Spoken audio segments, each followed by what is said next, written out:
Siguria nuk është çështje vetëm e strukturave dhe organeve të sigurisë. Për ne, shkaqet e mungesës së sigurisë publike burojnë në radh parë tek papunësia.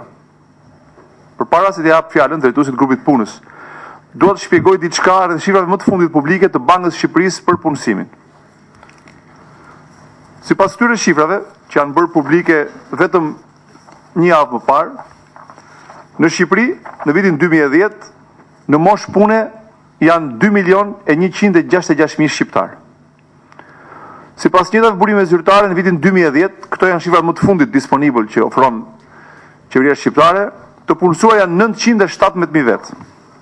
Atëherë, nëse do të heqim nga popullsia në moshë pune, që mbetet jo e zënë punë, rreth 120.000, të cilët zyrtarisht ndjekin studimet e larta në shkollat publike dhe jo publike. Nëse do të heqim rreth 120.000, që janë persona invalid apo me aftësi të kufizuar, dhe do të heqim edhe 10.000 që janë të papunë, por që marrin pagesë papunësie me fondet zyrtare, rezulton që në Shqipërinë e sotme janë 1 milion shqiptarë në moshë pune që nuk punojnë. Sigurisht, qeveria vazhdon të thotë se të papunë janë ata që regjistrohen dhe kërkojnë punë në zyrat e shtetit. Por nëse krahasuar me disa vite më parë, popullsia në moshë pune rritet, të punësuarit paksohen, po edhe ata që kërkojnë punë në zyrat e shtetit paksohen, kjo do të thotë që askush nuk ka më besim të gjej punë duke kërkuar punë në zyrat e shtetit. Mund të thotë që siguria publike ka një përmirësim. Po, në krahasim me vitin 1997 jemi më mirë. Por nuk jemi më mirë se disa vite më parë, apo nuk jemi më mirë sa aty ku meritojnë të jemi. Vjedha e bankave nuk është më lajm i habitshëm. Ishte i tillë para 2 vjetësh. Tani ndodh çdo muaj. As shpërthimet me telekomand të makinave nuk janë më lajme të habitshme. Ka 2 vite që ndodhin vijimësisht. Edhe në sallat e gjyqeve sot vrasin. Nuk dua të zgjatem me bilancin tragjik të rrugëve të Shqipërisë. Njerëzit nuk habiten më, pasi është bërë rutinë që keqbërësit apo vrasit të ikin drejtin paditur. Por halli ynë është siguria në vend, që po rishket kjo në drejtin paditur. Për këtë diskutojmë dhe në takimin e sotëm. Unë doja të jap fjalën zotit Virgjoni, i cili është drejtues i grupit punës të sigurisë në grupet e punës të ngritura për programin e ri elektoral të partisë. Faleminderit. Faleminderit Ilir, ju falenderoj të gjithëve për pjesëmarrjen dhe për kontributet që keni dhënë deri më sot dhe ato që pritet ju të jepni në vijim. Siç e tha dhe sekretari për programin, Iliri, Tryeza e sotme shënon vetë se fillimin e një procesi gjatë i cili do të kulmojë me hartimin përfundimtar të programit elektoral dhe atij qeverisës të Partisë Socialiste. Ky proces synon reformimin e tërë sektorit të sigurisë, duke konsideruar këtë si një hap jetik për të garantuar stabilitetin e nevojshëm dhe për t'i hapur rrugë zhvillimit afatgjatë të vendit. Siguria, siç e dini ju të gjithë, është një mall publik i cili konsumohet jo mbi baza partijake, por nga tërë shoqëria. Pra parë në këtë këndvështrim, qëllimi ynë si forcë politike është që të mundsoj hartimin e një programi reformues qeverisës duke tërhequr mendimin më të kualifikuar të specialistëve të fushës, duke krijuar sinergjitë e nevojshme të kapaciteteve profesionale e intelektuale të gjithë aktorëve të interesuar në mënyrë të tillë që të jetë i kuptueshëm dhe i absorbueshëm jo vetëm për ekspertët e fushës, por për masën e gjerë të njerëzve. Ne synojmë një program reformues i cili të jetë tërheqës si për specialistët që janë jashtë strukturave të sigurisë, ashtu dhe sidomos për ato aktivët që ata të gjejnë përgjigje për problematikën që ndeshin në veprimtarinë e përditshme. Siç e dini, vendi ynë sot përballet me sfidat të mëdha të sigurisë. Shqipëria ndoshta ndodhet sot në një moment të saj nga më kritikët. Ndonse në pamje të jashtme vendi duket se nuk i kanoset asnjë rrezik, fal edhe fakti se tani më jemi pjesë e strukturës më të fuqishme të sigurisë në botë, që është NATO, prapse rreziqet që e kanosin sigurinë e vendit tonë janë po aq eminente dhe po aq serioze sa dhe vitet e para të demokracisë. Rreziku më i madh në gjykimin tim që i kanoset vendit është përçarja, deri në përmasa armiqësore e popullsisë dhe mungesa e koezionit. Janë thelluar ndjeshëm ndarjet veri-jug, po punohet për ngritjen e mureve ndarëse mes 3 besimeve kryesore fetare. Ç'është më e keqja, shoqëria është ndarë në përkrahës të partive politike dhe i ka përcyer kufit dhe caqet e funksionimit demokratik dhe po bëhet gjithnjë më evidente ndarja armiqësore dhe urrëtia mes përkrahësve të njërës apo tjetrës forcë politike. Një rrezik tjetër është kërcënimi real ndaj integritetit kufive të Shqipërisë. Siç e dini dhe ju dhe siç e ka denoncuar Partia Socialiste, kjo qeveri e ka lënë vendin në 100 vjetorin e krijimit të shtetit pa kufi zyrtar. Rast të cilin ne si forcë politike e kemi denoncuar dhe do të përpiqemi që ta korrigjojmë shumë shpejt përmes amendimeve të nevojshme për ta kthyer situatën në normalitet. Kemi dhe rrezikun e zhdukjes artificiale të vetë kompaktësisë etnike që po realizohet përmes politikave klienteliste e në dëm të interesave kombëtare të ndjekur nga element politik me influencë në dëm të interesave kombëtare dhe veprimtarisë pa rreshtur të agjenturave të huaja. Teza e Shqipërisë multietnike e materializuar rishtazi përmes disa përpjekjeve censusit apo deklarimit të etnisë, si dhe konkretizuar në disa veprime të shteteve fqinj, siç janë disa raste të cilat janë bërë publike edhe nga mediat. Problem tjetër dhe sfidë janë institucionet e dobta dhe të kapura, sidomos drejtësia, rënimi i sistemit arsimor dhe largimi i trurit, dhe krimi i organizuar i cili tashmë është kthyer në endemik për shoqërinë. Por, siç e theksoi dhe Iliri, varfëria në përgjithësi dhe papunësia në veçanti në një vend prej 3 milion banorësh ku gati 1 milion janë pa punë. Prandaj në fokus të punës së këtij grupi të ngarkuar për të përgatitur programin e PS-s për sektorin e sigurisë, ne synojmë të adresojmë pikërisht këto sfida përmes arritjes së disa objektivave kritik, siç është garantimi i profesionalizmit dhe llogaridhënies në strukturat e sigurisë, zhvillimi dhe forcimi i kontrollit të autoriteteve civile të afta e të përgjegjshme, dhënia prioritet absolut mbrojtjes së drejtave të njerëzit duke e konsideruar sigurinë e jetës si një siguri të lirisë, krijimi i një shoqërie civile të aftë të përgjegjshme, mbështetja e transparencës, rritja e përgjegjësisë shtetit, llogaridhënia, dinjiteti për punonjësit e strukturave të sigurisë.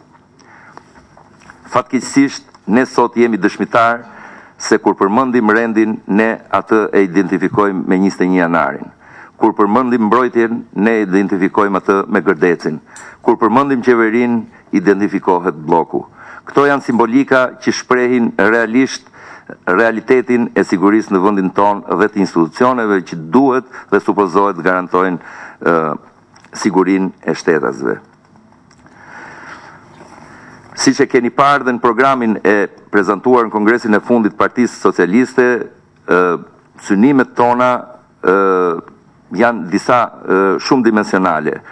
Unë nuk po i shtjelloj ato, por ato shtrihen në rrafshin politik, ekonomik, social dhe institucional, siç e përmendi edhe Iliri. Mbi bazën e këtyre matricave kuptohet që PS-ja mbështet idenë e sigurisë si e drejtë fondamentale e lirisë së qytetarëve. Një element veçantë që unë desha dhe dëshiroj të cek në këtë parashtrim ka të bëjë me dinjitetin e punonjësve të sistemit sigurisë. Së pari, nuk mund të kesh produkt cilësor pa investuar, e thënë simbolikisht, në hardin dhe softwarein njerëzor. Më thjesht, nuk mund të presësh shërbime cilësore, për shembull kur policët, oficerët, nënoficerët, punonjësit e shërbimit informativ janë të keq trajtuar, keq paguar, në përkëmbur, të pashpërblyer, pa mjete e pajisje, kur duhet të përballen me kriminale terroristë që bakshishin e kanë sa rroga mujore e punonjësve të sigurisë. Si mund të ketë dinjitet punonjësi i sigurisë kur në kryet dikasterit të rendit, për shembull drejtojnë njerëz të inkriminuar, ku nga zyrat e kësaj ministrie dekonspirohen operacione policore, kur kriminalët kanë linjë direkte telefonike me drejtuesit më të lartë të policisë shtetit, kur aftësia profesionale dhe merita janë zëvendësuar me kriterin e krajinizmit, nepotizmit dhe parave në dorë. Edhe përsa i përket forcave të sigurisë, flitet shumë për forca profesioniste, por koncepti është shumë më i gjerë se sa rekrutimi vullnetar i ushtarit profesionist. Është absurd, do thonte një nga zyrtarët më të lartë të NATO-s, të pajisësh me armatim modern një ushtrit pa trajnuar e të paguar keq. Është po aq absurd fakti i përfshirjes së ushtarakëve të forcave të armatosura në piramidën e pagave të administratës, gjë e cila për shkak të cilësive të veçanta të shërbimit në çdo vend tjetër trajtohen veçmas. Të gjitha këto objekte si dhe disa problemet tjera sa i përket legjislacionit që rregullon veprimtarinë e këtyre institucioneve do të jenë fokus i punës së këtij grupi pune. Më lejoni për ta mbyllur shkurt fare për të parashtruar edhe për të thënë dy fjalë mbi konceptin e punës se si do ta ndërtojmë ne veprimtarinë tonë. Punën ne do ta fillojmë me krijimin e bazës nisjes, apo ndryshe thënë me krijimin e një linje sistemi matës të gjendjes së sistemit të sigurisë, pasi kjo është absolutisht thelbësore për të na krijuar mundësinë që gjykojmë nëse idetë e reja e përmirësojnë performancën e institucioneve të sigurisë. Si drejtuesi i këtij grupi pune, pas konsultave që kam bërë me specialistë të ndryshëm të fushës, jam ndeshur me dy qasje sa i përket organizimit dhe funksionimit të grupit. E pare është qasja institucionale, pra e ndarë në 9 grupe që mbulojnë forcat e armatosura, agjencitë e zbatimit ligjit, shërbimin informativ, institucionet menaxheriale, ku tek e fundit përfshihen qeveria, parlamenti e aktorë tjerë. Qasja e dytë është qasja funksionale, me shtrirje lineare duke përfshirë legjislacionin si një shtyllë më vete, politikat e sigurisë më vete, menaxhimi i aktorëve, ku përfshihen forcat e armatosura, agjencitë e zbatimit ligjit, shërbimet informative dhe kontrolli e mbikëqyrja. Nisur nga fakti që ne synojmë transformim të sistemit sigurisë, gjykoj që qasja e dytë, pra ajo funksionale, është më e përshtatshme, pasi veç të tjerave, ajo në siguron një pikë vështrim më të gjerë e gjithë përfshirës e njëkohësisht siguron harmoninë e munguar në analizën e opsionet e ofruara, duke ndërthurur të elementët respektiv nga fillimi në fund të atij që ne e quajmë sektor të sigurisë. Faleminderit për vëmendjen. Siguria e njerëzve është qëllimi më i rëndësishëm i një shteti. Në shekullin e 17, filozofi Thomas Hobbes vuri re se forca shtytëse e njerëzve në formimin e komuniteteve të qeverive ishte nevoja për të mbrojtur, duke mbrojtur njëri tjetrin. Pak të mbrojtje, shkruajti filozofi famshëm, jeta është e vetmuar, e varfër, e frikshme, e egër dhe e shkurtër. Pa shkuar më thellë në filozofinë e diskutueshme dhe shumë diskutuar të Hobbesit, askush që atëherë, 300 vjet më parë, nuk e diskuton principin themelor se pa sigurinë s'mund të ketë asnjë qetësi në jetën e njerëzve. Siguria është baza e funksionimit të çdo shoqërie njerëzore. Siguria është po ashtu gur themeli në zhvillimin e të gjitha aspekteve tjera të jetës qytetërore, shëndetësisë, edukimit, punësimit, kulturës.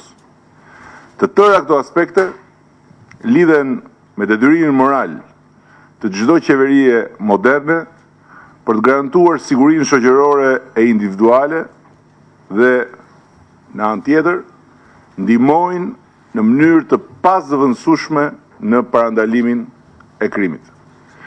Prandaj në luftën me krimin, shkaqet e krimit janë po aq të rëndësishme në syrin e një qeverie moderne, sa që është edhe vetë krimi. Në Shqipëri po ndos sot diçka alarmante. Mjafton të hapësh çdo ditë televizorin e gazetat për të parë e lexuar se krimi po kthehet me prepotencë të frikshme në një makth shoqëror e individual për qytetarët e Shqipërisë. Edhe shifrat që do të paraqesim këtu për opinionin publik e shprehin pa asnjë ekuivok ngritjen e përditshme të nivelit të krimit. Vrasjet, shpërthimet me eksploziv, grabitjet me armë dorë, vjedhjet e pasurisë qytetarëve janë kthyer në lajme që faktikisht s'përbëjnë më asnjë lajm. Trafiqet dhe kontrabanda gjithfarshe po marrin për masa të reja, duke thyer çdo ekuilibër në fushën e betejës me krimin. Krimi po e mbyt Shqipërinë dita ditës. Pas shifrave dhe grafikëve në rritje të gjitha formave të kriminalitetit, qëndron një shoqëri e kërcënuar për ditë në sigurinë e saj dhe e mohuar dita ditës nga mundësia për punësim, për edukim të vërtet, për shërbim shëndetësor normal, për një jetë kulturore reale. Shifrat frasin në mënyrë të përmbledhur atë që të gjithë e shohim çik pas çike, ditë pas dite. Shteti e ka humbur betejën me krimin, sepse jo vetëm policia ka rënë moralisht e profesionalisht, po dhe jeta shoqërore po degradon vijimësisht prej papunësisë dhe degradimit të të gjitha shërbimeve publike. Në një vend me 1 milion papunë, ku policia e shtetit trajtohet si zyrë për të punësuar shërbëtor të partive të qeverisë, kushërinj apo miq krajnor, dhe ende më keq, njerëz me precedent penal për fushata elektorale, nuk ka se si krimi mos e vërë poshtë shtetit. Riorganizimi rrënjësor i policisë shtetit dhe i të gjitha forcave tjera të sigurisë së pasurisë publike, mbi bazën e një reforme shumë planshe, është sot një emergjencë kombëtare. Kjo e bën detyrim prioritar tonin projektimin pa humbur kohë të kësaj reforme deri në detaj, si pjesë e programit ton për një rilindje shqiptare. Në një vend ku plaga e thellë e papunësisë rinore kurohet me recetën shkatruese të shqyrës dyert të universiteteve dhe hapjen pas një karar të fabrikave diplomave fiktive që quhen rëndom universitete private, nuk ka se si krimi të mos shtoj rradhët e veta me të rinj të çoroditur që kanë humbur pikat e referimit moral, ligjor dhe komunitar. Në kushtet e sotme sociale, papunësia rinore ka vetëm gjas që të shtohet, duke e zgjeruar boshllëkun moral, edukativ dhe kulturor, ku krimi gjen forcat e veta të freskëta për të shtuar fuqinë e tij goditëse. Kjo perspektivë rrënqese na imponon domosdoshmërinë e një tjetër reforme të thellë, asaj të edukimit, e cila është më shumë se sa thjesht reforma e domosdoshme e arsimit. Reforma e edukimit lidhet edhe me kulturën, lidhet edhe me sportin, lidhet edhe me median publike e padyshim edhe me standardet e komunikimit publik. Edhe për këtë programi ynë për një rilindje shqiptare, duhet detajoj përgjigjet për pikpyetjet e shumta të kësaj sfide komplekse. Në një vend ku shërbimi shëndetësor dhe të gjitha shërbimet e tjera publike janë katandizur në bataqe plot lum të mbushura me ferrat e korrupsionit, ku qindra mijëra njerëz nuk marrin dot shërbim shëndetësor pa paguar fatura të kripura mbi e 9 orë, sepse janë pambrojtur nga sigurimet për shkak se janë pa punë, dhe ku asnjë lloj shërbimi tjetër nuk merret dot pa ndihmën e korrupsionit, nuk ka se si krimi të mos gëlojë duke i bukosur poret e organizmit shoqëror. Reforma radikale e shërbimit shëndetësor, që u propozohet zgjedhjes shqiptar përmes programit bazë miratuar në kongresin ton 5 nëntorit, duhet zbërthehet në programin ton përfundimtar me të gjitha detajet që do të shtjellojnë vizionin e Partisë Socialiste për themelimin e shërbimit shëndetësor kombëtar dhe financimin e tij për llogari të çdo shqiptari njësoj pa dallim, me apo pa punë. Dhe nga ana tjetër, angazhimi ynë për një administrim publik evropian duhet marrë trajtat e një projekti konkret, të prekshëm dhe detajuar për zgjedhësit në programin për një rilindje shqiptare.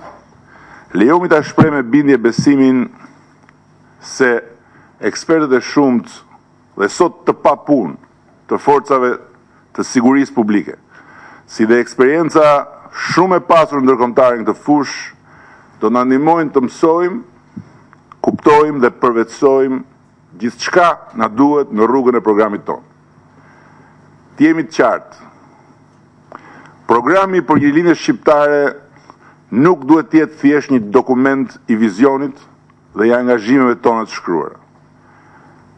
Po, më e rëndësishmja, një instrument i fuqishëm i ndryshimit radikal që u premtojmë shqiptarëve në drejtim të sigurisë jetës, pronës, biznesit, mjedisit.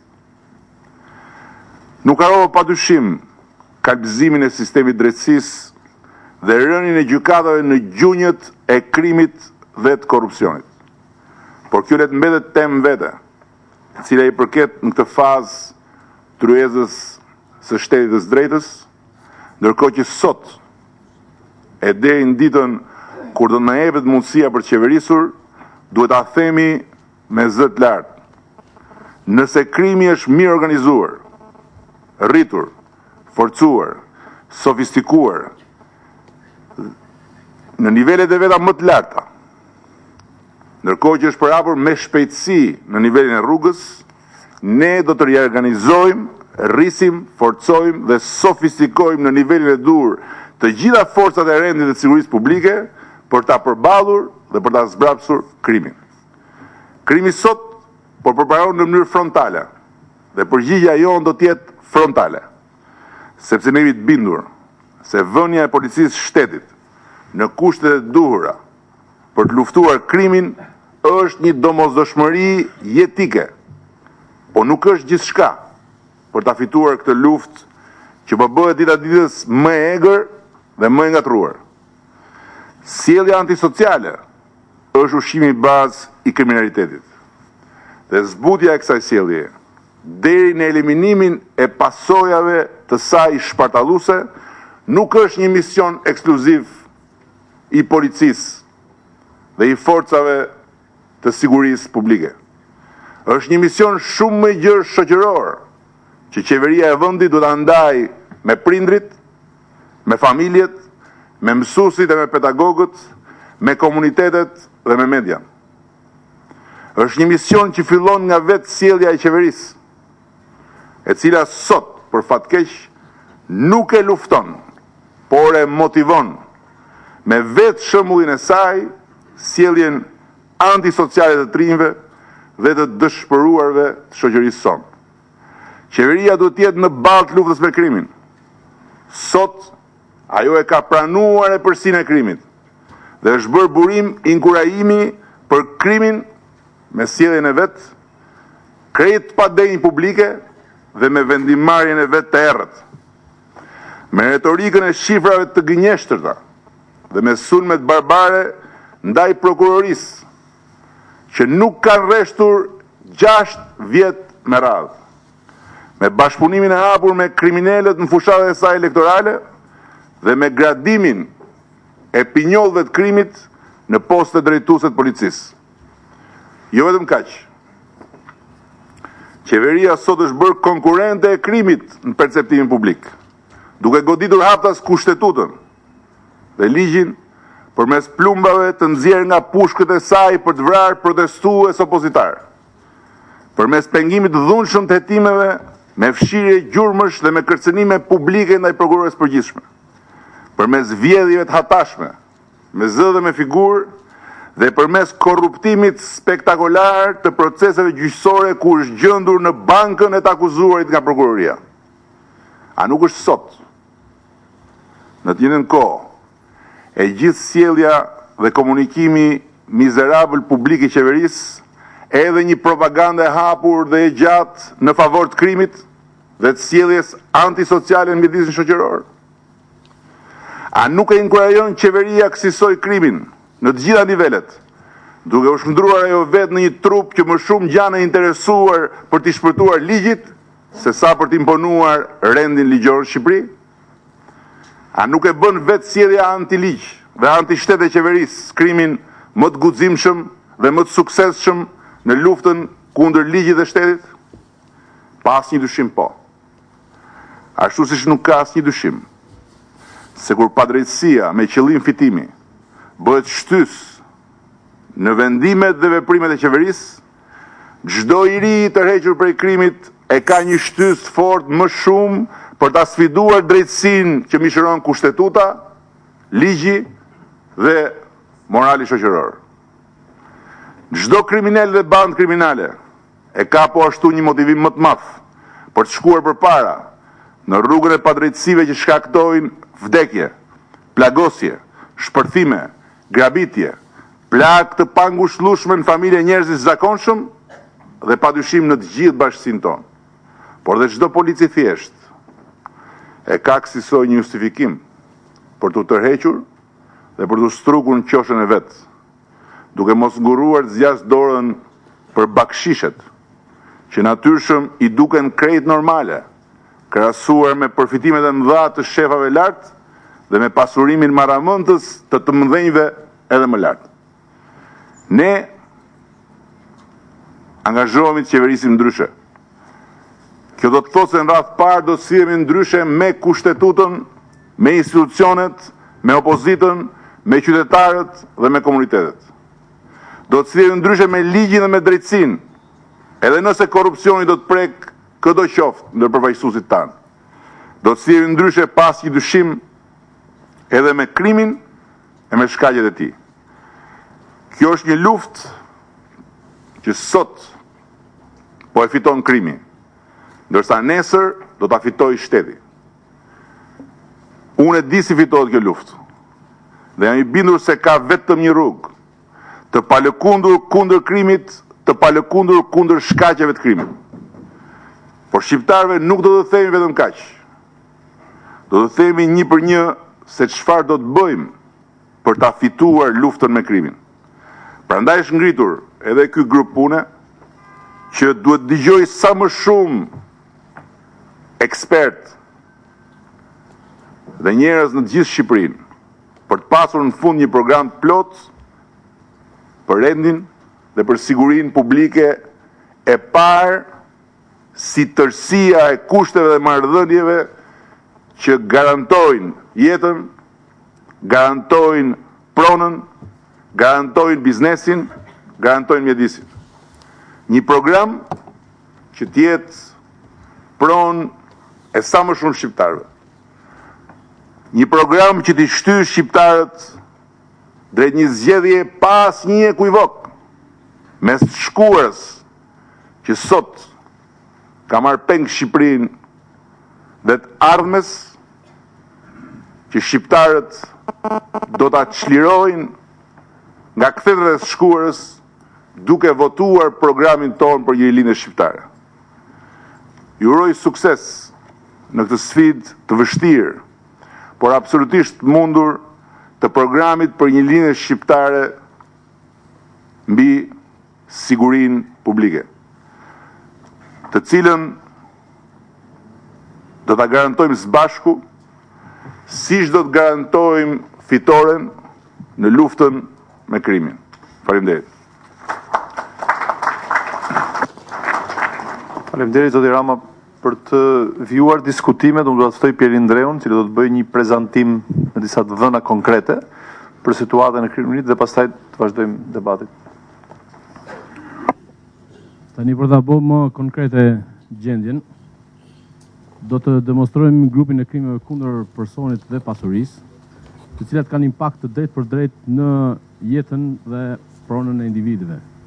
Fatmirësisht ka akoma punojës policie të rangjave të ulta dhe të larta, të cilët e vuajnë deformimin e misionit policor, nuk janë dakord me dështimin e luftës antikrim, nuk janë dakord me polizimin të iskashëm policisë që na kanë vënë në dispozicion këto të dhëna, të cilat do të tregojnë trendin në rritje të frikshme të kriminalitetit dhe manipulimin që ju bëhet statistikave të krimeve.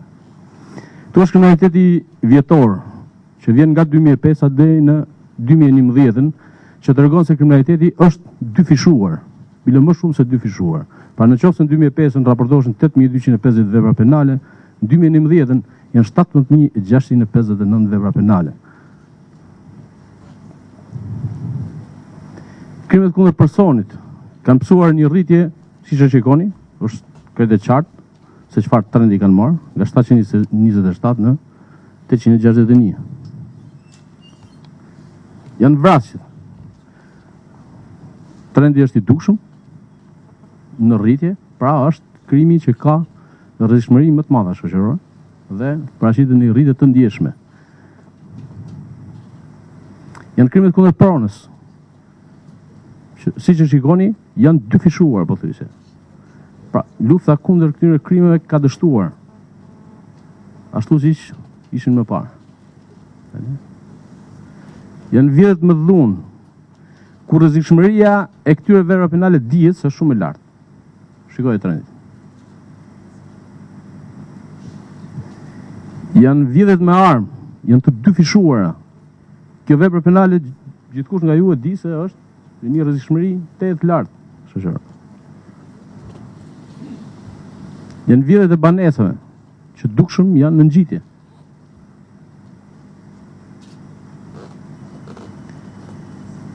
Vjedhjet e kompanive private, biznesi është komplet i pasigurt, dhe kjo duket qartë në këtë grafik. Ka një zbritje në 2009 dhe pastaj ka një ngjitje të frikshme. Vjedhjet e llojeve të tjera që janë vjedhje më të vogla. Shikoni çfarë trendi kanë. Po thuaj se janë 4 fishuar.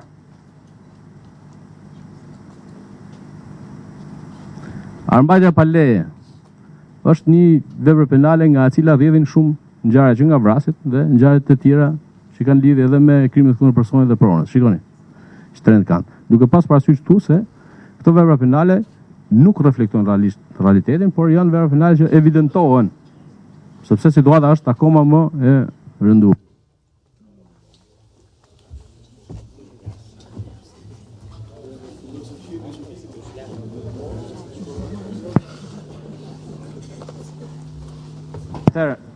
Për ta bërë qartë falsifikimin e të dhënave, këtu është një statistikë zyrtare ku ka një përllogaritje abuzive të falsifikuar.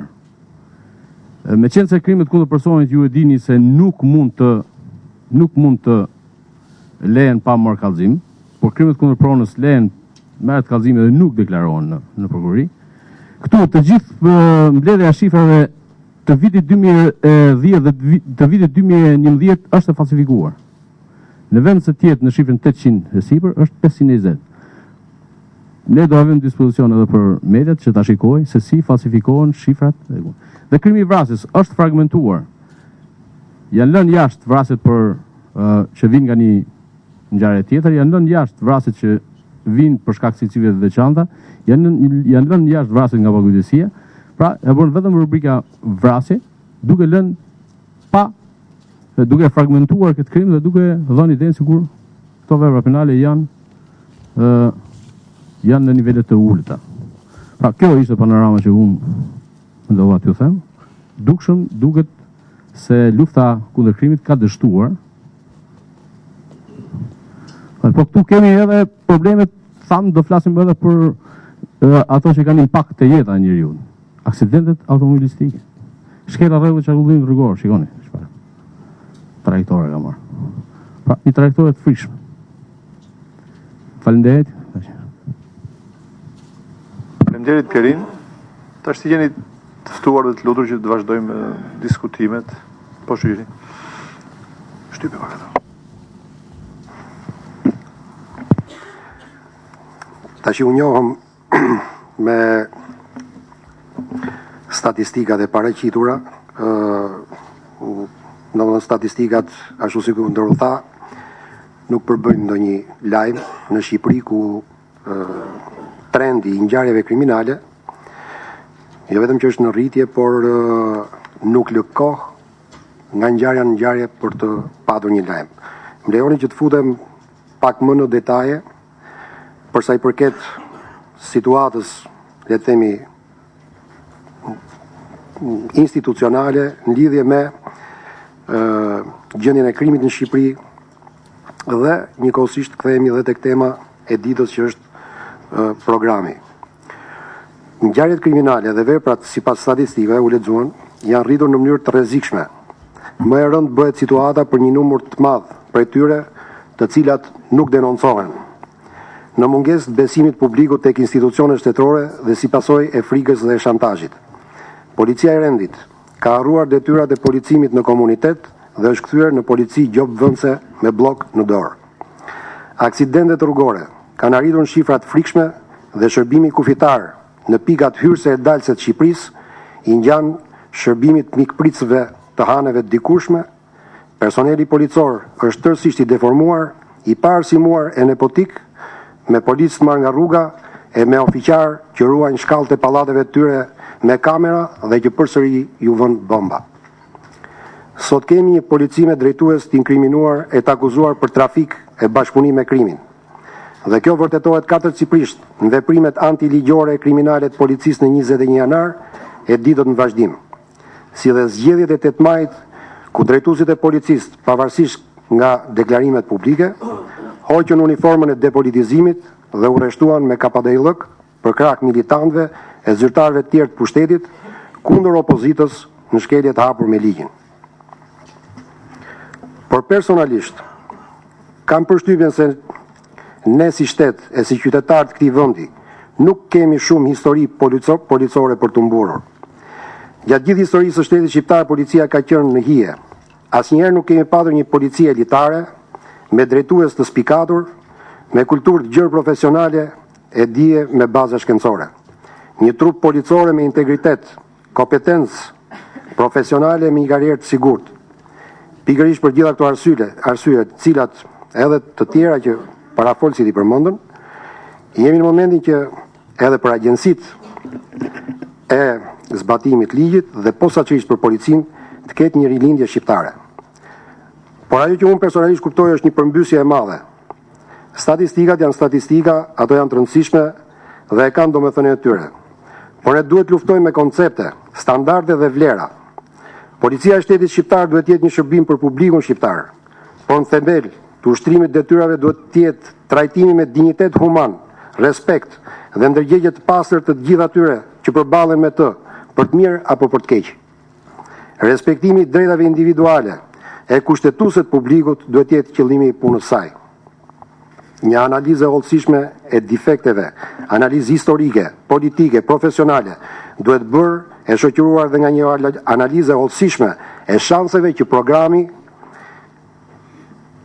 ka për të realizuar, pra për të qenë një program realist. Qëllimi është që të mos bijem në përsëritje të programeve të mëparshme, apo programeve që policia i ka tashmë, pavarësisht se kapacitetet zbatuese i mungojnë.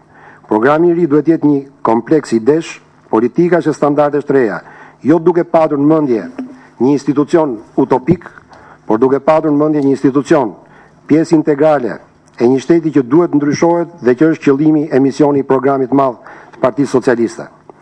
Programi duhet përfshirë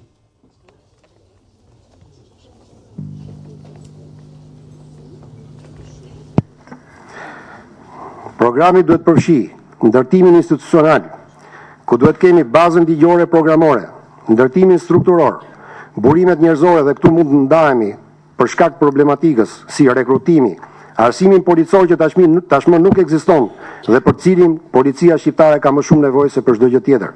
Karrierën, gradat, daljen në pension.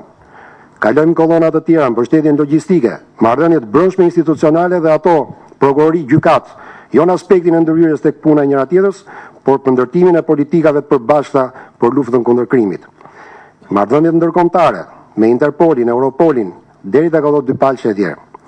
Por përveç këtij aspekti të rëndësishëm, mendoj se duhet ndalemi disa pika sensitive, të cilat kanë një vlerë koherente, si integrimi evropian dhe detyrat të cilat i takojnë rendit dhe policisë në procesin e kandidimit e më pas të antarësimit në BE, ku duhet të ndalohet posaçërisht tek krimi organizuar, trafiqet dhe korrupsioni.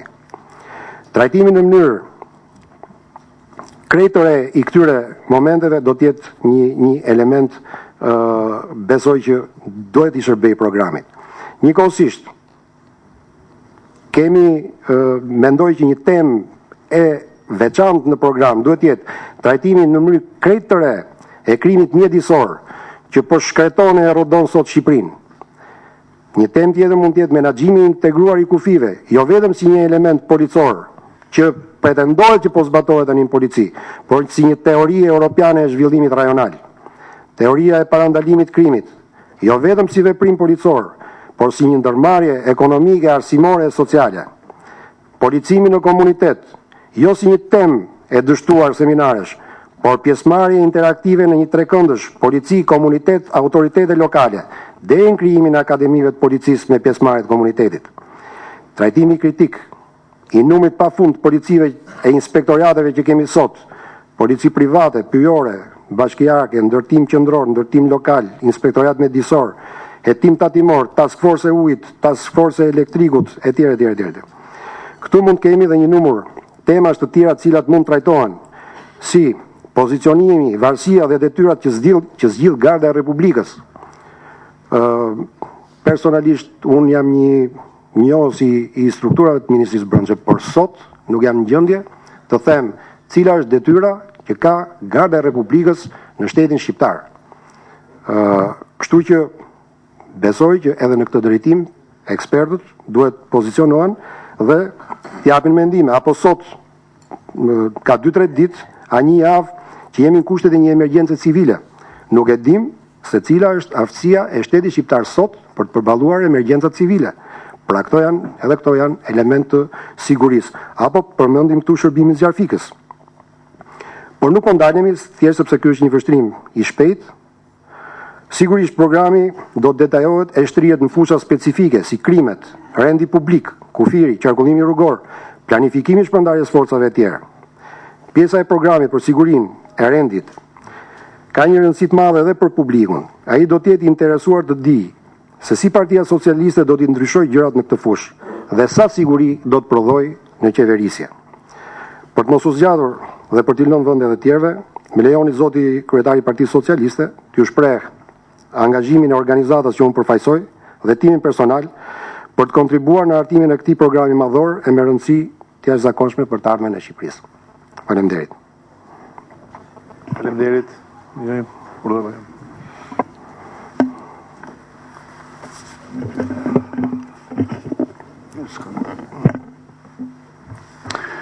Unë e vlerësoj shumë këtë para pregatitje që bëhet nga Partia Socialiste lidhur me analizën, vlerësimin dhe çfarë duhet të bëj për të ardhmen në fushën e sigurisë.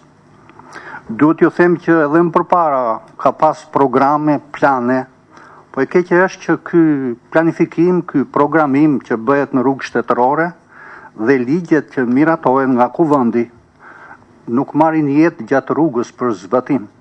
Edhe sot ka strategji për policinë 2007-2013, ka disa strategji tjera në nivel kombëtar, ka një legjislacion me të cilin të gjithë mburen, po kur vjen puna për t'i dhënë jetë, për ta zbatuar, ka defekte. Lidhur me vlerësimin e sigurisë brendshme dhe përgjithësi dhe veçanti sigurisë nga krimi. Ka dy vlerësime. Njëri është ai zyrtar, i cili mundohet të paraqesë vetëm suksese, bile bën përpjekje që të mos e paraqesi që s'ka shqetësim. Është punë imazhi, thon ministri me zyrtarët e tjerë. Vlerësimi tjetër është i opozitës, i krahut majt, një pjesë të medjes dhe atyre që e ndjejnë juristëve, teknicienëve të ndryshëm. Për të sqaruar këtë problem, duhet të raportuar me shifra, po ata i shmangen dhënjes së shifrave, japin vetëm pjesë të statistikës dhe asnjëherë nuk japin të vërtetën. Problemi shtrohet kur bëjmë analizë të kriminalitetit të japim treguesit kryesor. Treguesit janë vëllimi, siç e tha Pierin. Sa është vëllimi, sasia shumë e përgjithshme nga njëri vit në tjetrin dhe t'i thuhet opinionit publik të paktën në fund të vitit. Ka rritje apo ulje dhe sa përqind. Asnjëherë s'ja ka thënë drejtori i policisë, sa ai ka përgjegjësinë që t'ia thotë opinionit publik. Kurse ata që janë me funksione politike, natyrisht shikojnë si e kanë filozofinë dhe vijën dhe mundohen të mbajnë atë vijë. Drejtori i policisë ka përgjegjësi se ka bërë betim të paktën në fund të vitit, vëllim, strukturë kriminaliteti, ku ka rritje, ku ka ulje, koeficient krimi në raport me banorët dhe cili lloj krimi përbën shqetësim për shoqërinë shqiptare, duhet ta thotë. Nga statistika del që për të tëra vitet, kriminaliteti i dhunshëm zë 75% të gjithë vëllimit të kriminalitetit. Do të thotë që këtu duhet përqendruar strategjia dhe puna e organeve të specializuara. Asnjëherë s'ja kanë thënë, e kanë fshehur. Vetëm i japin tregues të sukseseve, kaq grupe për drogën dhe kaq operacione ose kaq krime kemi zbuluar. Problemi shtrohet që pse kanë frikë këta zyrtarë të policisë, për t'i thënë këto, sepse ne transparencë kemi bërë në edhe njëshin, kemi bërë në edhe nëntën, unë kam qenë zëvendës ministër, dhe me miratim edhe të udhëheqjes partisë, po dhe vetë me iniciativë, nuk i fshinja problemet bashkë me ekipin e drejtorisë policisë. I thoshin problemet ashtu siç kishim, sepse kriminaliteti s'është pronë. Nuk mundet që forca që ka pushtetin ta mbaj për vete. Ata ndoshta në zyrat e tyre i analizojnë mirë këto probleme, po duhet kanë detyrim t'ia thonë opinionit publik se është fenomen me rrezikshmëri shoqërore dhe nuk mund të privatizohet, edhe pse ke ekskluzivitetin e luftës kundër tij. Ata kanë frikë t'i thonë këto gjëra, t'a thonë të vërtetën, sepse ata që i drejtojnë, domethënë niveli politik u ka dhënë këtë vijë. Dhe po ta vini re, drejtor policie dhe ekipi i zvendësve të tij nuk dalin të flasin për kriminalitetin. S'dalin sepse janë midis ndërgjegjes tyre profesionale dhe frikës nga udhëheqja politike se mund t'i ndëshkojë po të thonë të vërtetën. Unë mendoj që s'ka ndryshuar nga sistemi i pashëm i quajtur komunist mënyra e administrimit dhe analizës së kriminalitetit. Vitin e kaluar unë bëra një artikull lidhur me analizën e policisë dhe të kriminalitetit në fund të vitit. Edhe këtë vit çudi policia bën analizë, i thotë opinioni publik disa tregues të punës vetë për suksese, por lë analizën e kriminalitetit, këtë që u bë tani nga zoti Pierin. Po të bësh analizë e policisë nuk mund shkëputen nga analizë e kriminalitetit. Dhe aty do nxjerrësh shkaqet, dhe ato nuk mund t'i fshehesh, se po i fshehet do të thotë që pranon gjendjen dhe jo zhvillimin.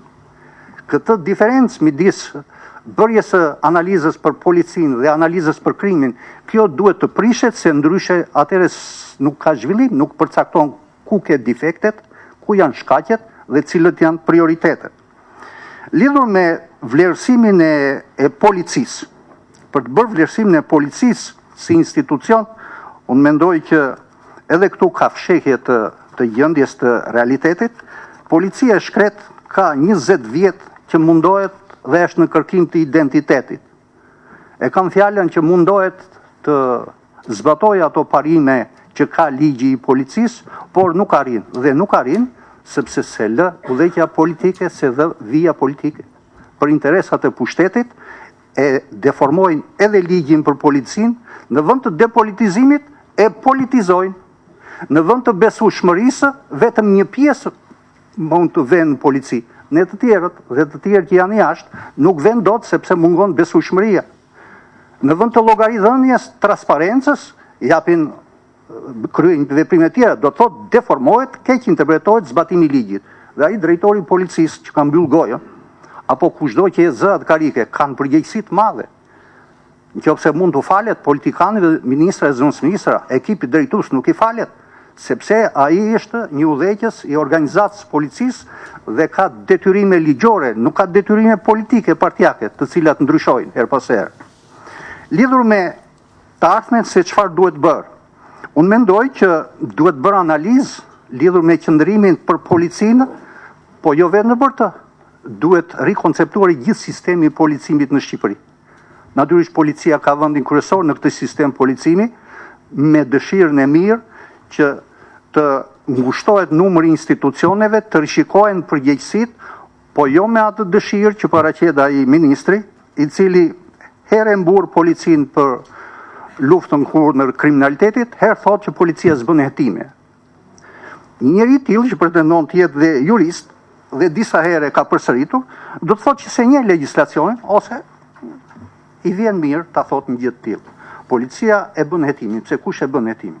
Vetëm vendimarrjen e ka prokuroria. Po nëse s'është dakord policia me vendimin e prokurorit, ka të drejtën të ankimit më lart. Mirë, po këto gjëra s'po i sqaron kush. Këta i hedhin aty në media, ja hedhin opinionin publik dhe me thënë drejtën dhe krau i majt, rrallë del në një deklarim në një deputet për të sqaruar, duhet mendimi i juristëve, i teknicienëve, në mënyrë që ato broçkulla që hedhin të argumentohen me ligj, konform ligjit dhe për t'ia thyer, domethënë këtë argument që bën ai ministri se na bën budallënj tërën e pas. Nëse duhet bërë analizë, sepse analiza duhet për shkak të programit që ju keni planifikuar për të paraprirë punëve. Unë sugjeroj që e majta duhet të rishikojë dhe qëndrimin e vet në raport me këto organe. Për arsye se një pjesë të kushtoreve për mos zbatim të ligjit policisë e ka dhe vetë e majta. Ministrat, një pjesë e ministrave që kanë qenë përpara, që kanë drejtu Ministrinë e Rendit, nuk kanë dashur ta zbatojnë ligjin për policinë e shtetit. Mua më kanë thënë që po, miratu ligji, po është shpejt akoma, kërkon gjëra para kohët i bëra.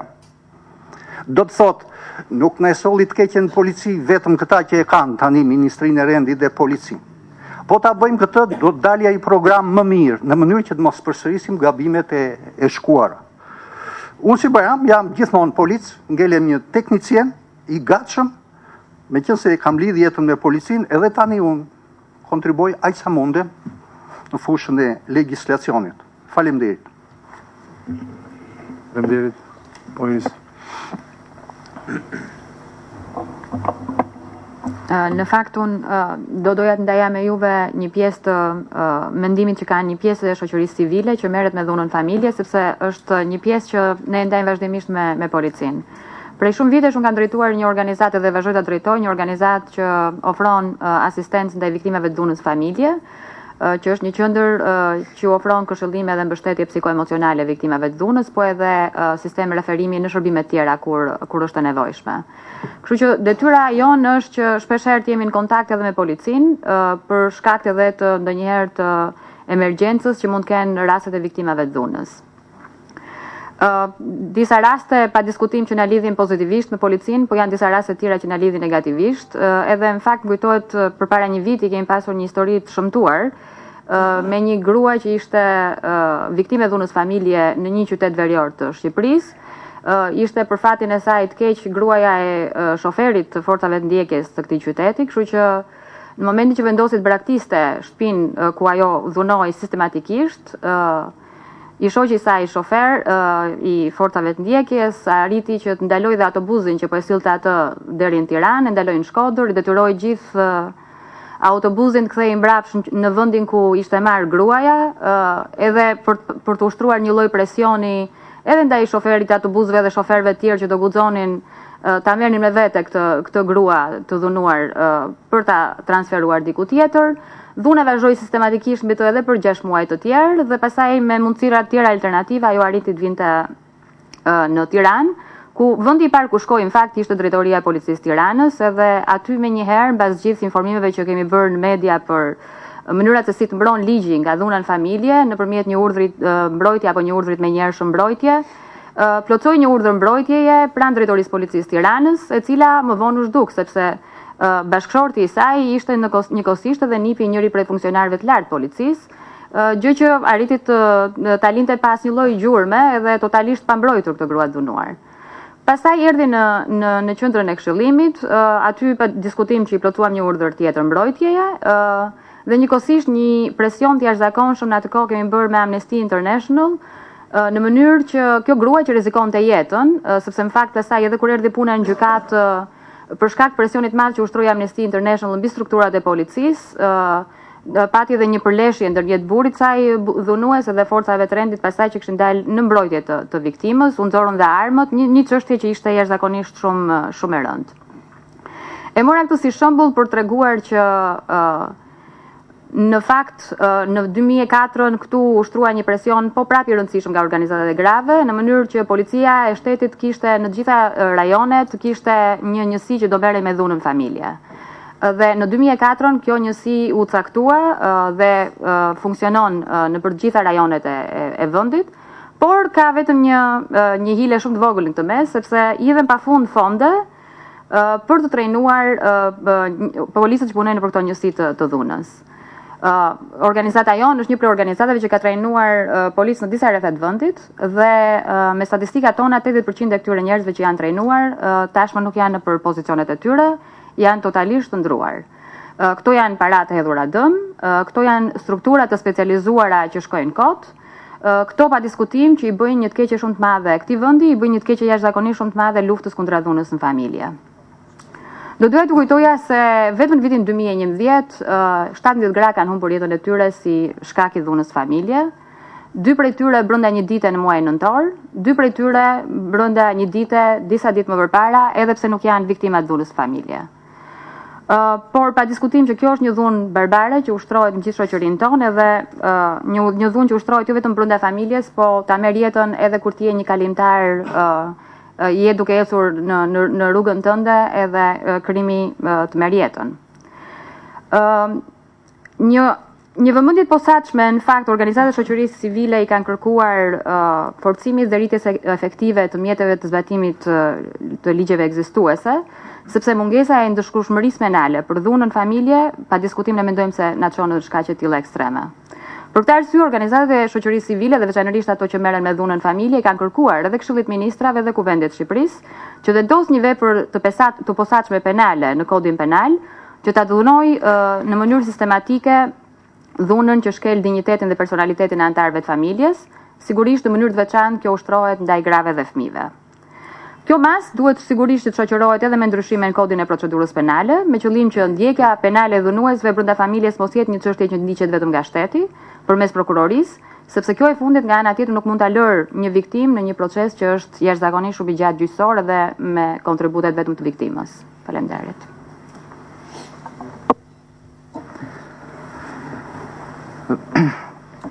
Unë fakt në radhë parë desha të përshëndes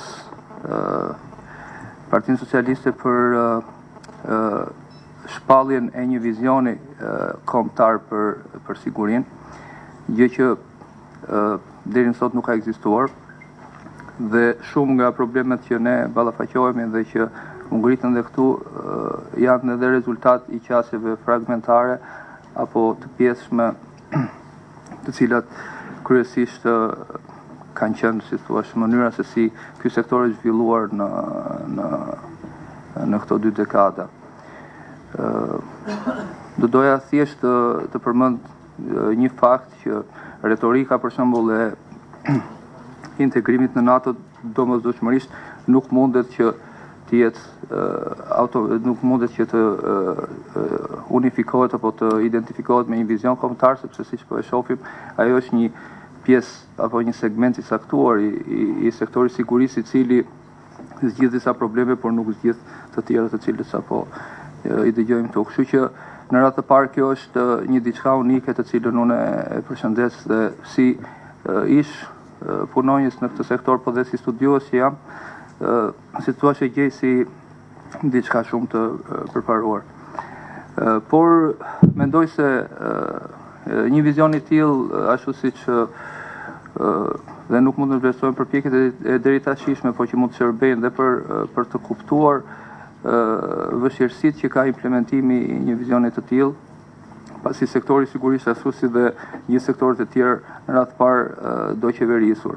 Dhe unë mendoj që për këtë program, përveç vizionit për një siguri, duhet njëkohësisht edhe diskutuar ndoshta edhe aspektet caktuara që kanë të bëjnë me qeverisjen e këtij sektori.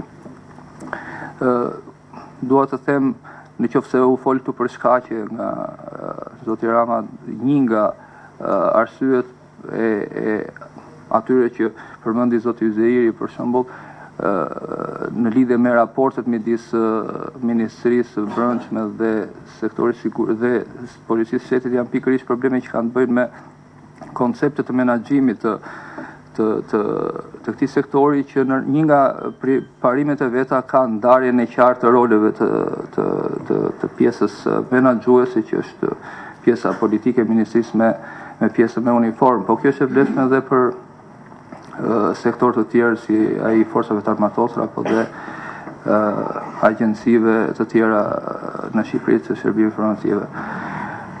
Kështu që mendoj se një nga elementet kryesorë që ndoshta do të ishte e rëndësishme që të merrte në konsiderat kjo tryezë do të ishte pikërisht pra sfidat që paraqet menaxhimi i këtij sektori dhe përpunimin e një koncepti qeverisës të këtij sektori sa më të mirë.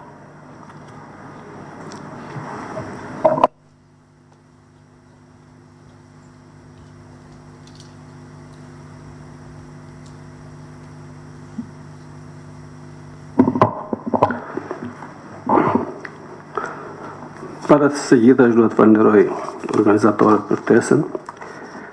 Dhe do të përgëzoj Partinë Socialiste për nismën që ka marrë për të hartuar një program për sigurinë publike.